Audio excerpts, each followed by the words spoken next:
बिना मास्क के प्रचार करना पड़ गया भारी। समाजवादी पार्टी ने गृह मंत्री अमित शाह पर कराया केस। चुनाव आयोग में शिकायत दर्ज होगी कार्यवाही। भयंकर आफत में गृह मंत्री अमित शाह। चुनावों से पहले भारतीय जनता पार्टी की बड़ी मुश्किलें। अगर आप भी बीजेपी की गलत नीतियों का विरोध करते हैं तो लाइक कीजिए इस वीडियो को और चैनल को सब्सक्राइब करने के बाद घंटी बजाना बिल्कुल ना भूलें। बढ़ते हैं अगली खबर की तरफ, जहां उत्तर प्रदेश के विधानसभा चुनाव से पहले बीजेपी को लगा बड़ा झटका। गृह मंत्री अमित शाह ने कोरोना में तोड़े कोरोना नियम। समाजवादी पार्टी ने की चुनाव आयोग से शिकायत। दरअसल देश के 5 राज्यों में विधानसभा चुनाव के लिए अगले महीने से मतदान शुरू हो रहा है। ऐसे में आरोप प्रति आरोप का दौर शुरू हो चुका है। इसी कड़ी में उत्तर प्रदेश में समाजवादी पार्टी ने गृह मंत्री अमित शाह की शिकायत निर्वाचन आयोग में दर्ज कराई है। समाजवादी पार्टी की शिकायत में आरोप लगाया गया है कि अमित शाह और उनके समर्थकों ने कोरोना में शनिवार को घर घर चुनाव प्रचार के दौरान पर्चे बांटे और जनसंपर्क करते हुए कोरोना नियमों का सरेआम उल्लंघन किया। शिकायत में यह भी कहा गया है कि आयोग ने प्रचार के लिए डोर टू डोर कैंपेन की अनुमति तो दे रखी है, लेकिन उस दिन तक सिर्फ 5 लोगों की टोली को इसलिए अनुमति दी थी। शनिवार शाम को आयोग ने संख्या को बढ़ाकर 10 कर दिया, जबकि शामली के कैराना कस्बे की तंग गलियों में गृह मंत्री अमित शाह के डोर टू डोर कैंपेन के दौरान 10 से कई गुना ज्यादा लोगों की भीड़ उमड़ पड़ी थी।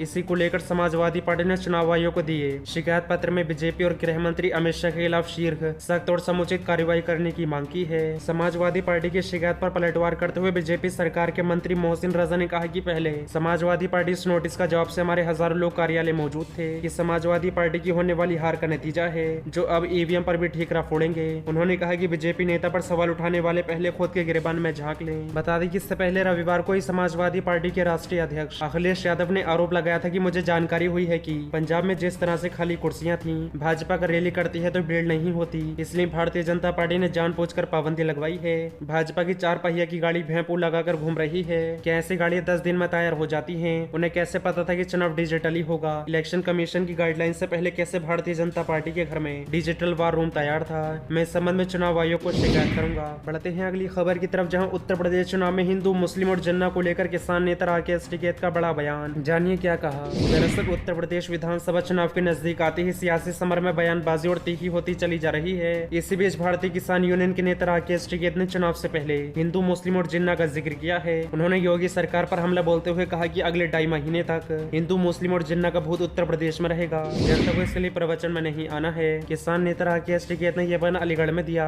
वो यहाँ पर एक विवाह समारोह में शामिल होने पहुंचे थे। उन्होंने कहा कि उत्तर प्रदेश में 2.5 महीने तक हिंदू मुस्लिम और जिन्ना का भूत रहेगा। सरकार इनको लेकर प्रवचन देती रहेगी और इन प्रवचन में जनता को नहीं आना है। किसान नेता राकेश टिकैत से जब किसानों के वोट देने पर सवाल किया गया तो उन्होंने कहा कि 13 महीनों में दिल्ली में ट्रेनिंग होने के बाद अगर चुनाव में बताना पड़ेगा कि हमारा स्टैंड क्या रहेगा, इसका मतलब ट्रेनिंग अच्छी नहीं रही। आधे रेट में फसल बेचकर अभी चुनाव में बताना पड़ेगा कि क्या करना है। ये सब होशियार है, अपना काम कर लेंगे। उत्तर प्रदेश में अगली सरकार के सवाल पर किसान नेता राकेश टिकैत ने कहा कि हमें क्या पता किसकी सरकार बनेगी, लेकिन जनता इनको वोट नहीं देगी। उन्होंने कहा कि यहाँ का किसान आलू से त्रस्त है। हमें गठबंधन के बारे में नहीं पता किसका गठबंधन है। 31 तारीख को हमारा पूरा विरोध प्रदर्शन रहेगा। किसानी के मुद्दे को लेकर केंद्र सरकार की जो कमेटी बननी थी वो अभी तक नहीं बनी है। हम लोग मैदान में और अभी हाल ही में लखीमपुर खीरी से आए अजय मिश्रा की गिरफ्तारी नहीं हुई है। यहाँ जाति और धर्म पर वोट मांगी जाती है और जब तक प्रदेश जाति धर्म हिंदू मुस्लिम से बढ़ता रहेगा विकास नहीं कर सकता। यहाँ से सनसनी की सड़क देखकर वोट देना कि किसको वोट देना है।